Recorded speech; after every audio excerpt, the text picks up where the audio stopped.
दिल्ली के पर्यावरण मंत्री गोपाल राय के मुताबिक पिछले कुछ दिनों से दिल्ली की वायु गुणवत्ता बहुत खराब श्रेणी में है। लोगों ने अनुमान लगाया था कि दिवाली के अगले दिन दिल्ली में वायु प्रदूषण के स्तर में वृद्धि होगी, लेकिन अब देख सकते हैं कि प्रदूषण का स्तर नियंत्रण में रहा। उन्होंने कहा कि यह दिल्ली के लोगों और सभी विभागों के सामूहिक प्रयासों की सफलता है।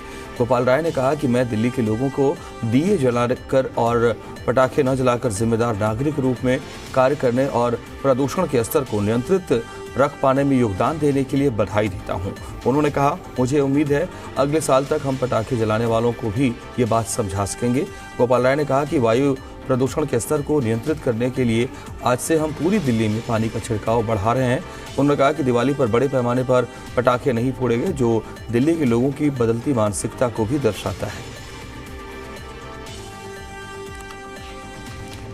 तो वायु गुणवत्ता दिल्ली में दीपावली के बाद औसतन बेहतर रहने को लेकर के पर्यावरण मंत्री गोपाल राय ने कहा कि हमारी सरकार ने लगातार अपील की, कई प्रयास किए हैं, उसका भी ये नतीजा है। और सबसे बड़ी बात कि दिल्ली के लोगों ने जो अपील की गई थी कि दीपावली मनाएं, दिए जलाएं, लेकिन पटाखे ना फोड़े, इस बात पर अमल किया है। इस बात के लिए दिल्ली के लोगों को बधाई भी उन्होंने दी है। और उन्होंने कहा कि इस वजह से भी बड़ा असर पड़ा, प्रदूषण का औसत स्तर जो है वो बहुत खराब नहीं रहा।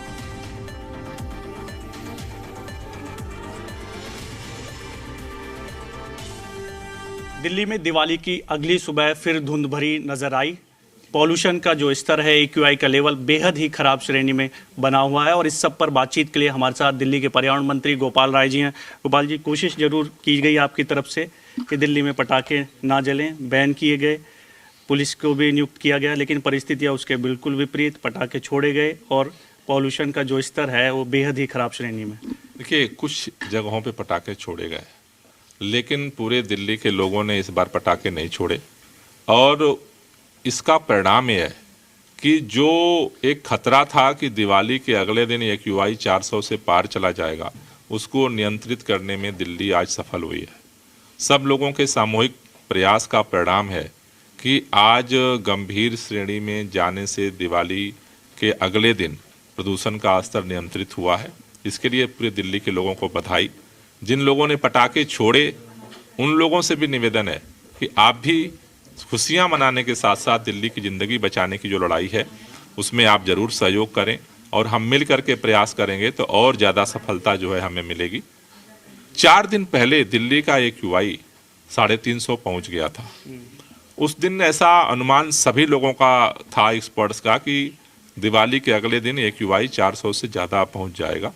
लेकिन ये एक बड़ी सफलता है दिल्ली के लोगों की कि आज दिवाली के अगले दिन दिल्ली का AQI का स्तर 360 है। लेकिन अभी भी लापरवाह होने की ज़रूरत नहीं है और सक्रियता बनाने की ज़रूरत है। इसके लिए दिल्ली सरकार आज से विशेष अभियान शुरू कर रही है। वाटर स्प्रिंकलिंग का पूरे दिल्ली के अंदर ये किया जाएगा। दिल्ली सचिवालय से हम आज उसे लॉन्च कर रहे हैं। दिल्ली के लोगों से भी हमारी अपील है, आपको भी अभी अपना सक्रिय सहयोग बनाए रखना है। पहला, अगर आप के आसपास कहीं भी धूल उड़ती हुई दिखती है, सड़क पर, मोहल्ले में, आप मुझे ग्रीन दिल्ली ऐप पर ज़रूर भेजें। कहीं आग लगी हुई दिखती है, उसको भी ग्रीन दिल्ली ऐप पर फ़ोटो खींच के भेजें।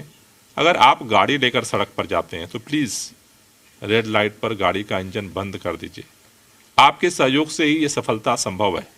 आप सहयोग करते रहेंगे, हम सक्रिय रूप से प्रयास करते रहेंगे। मुझे लगता है कि हम सबके सहयोग से आज जो दिवाली के अगले दिन प्रदूषण कम करने में सफलता मिली है, आगे भी जारी रहेगी। अगर पटाखे जिस तरह से बैन थे, पटाखे नहीं छोड़े जाते, आपने LG को भी चिट्ठी लिखी थी, पड़ोसी राज्यों से सहयोग की मांग की थी, अगर ये सब होता अच्छे से और सख्ती बरती जाती तो शायद परिस्थितियां कुछ और होती, आप मानते हो? निश्चित रूप से इसमें और सफलता मिलती। लेकिन मैं इस बात के लिए दिल्ली के लोगों को बधाई देना चाहता हूँ कि ज़्यादातर लोग अब दिल्ली में पटाखे नहीं छोड़ते हैं। और उसका परिणाम यह है कि AQI का स्तर जो है वो नियंत्रित है आज अगले दिन। लेकिन जिन लोगों ने छोड़े हैं उनसे भी हमारी खास तौर से विनती है कि आप भी खुशियों के साथ दिल्ली की ज़िंदगी बचाने की जो लड़ाई है उसमें सहभागी बनिए। हवा तो ख़राब है ही, दिल्ली की यमुना का जो पानी है उसमें झाग बने हुए हैं, छठ का त्यौहार है और BJP लगातार सवाल उठा रही है आप पर। कहाँ कहाँ झाग है यमुना में? कालिंदी कुंज में। तो ITO पे झाग क्यों नहीं है? वजीराबाद में झाग क्यों नहीं है? पल्ला में झाग क्यों नहीं है? वो कालिंदी कुंज में ही झाग क्यों पैदा होता है? इसलिए पैदा होता है कि उत्तर प्रदेश से कालिंदी कुंज में गंदा पानी छोड़ा जा रहा है। भाजपा की सरकार आज गंदा पानी, मैं चैलेंज लेकर कहना चाहता हूं, आज उधर से यूपी से पानी छोड़ना बंद कर दो, कल झाग खत्म हो जाएगा। लेकिन वो झाग पैदा कर रहे हैं और हम झाग साफ कर रहे हैं। छठ पूजा धूमधाम से 1000 से ज्यादा जगहों पर दिल्ली में मनाने की सरकार तैयारी कर रही है। दिवाली हमने मनाई है खुशियों वाली, छठ पूजा भी मनाएंगे।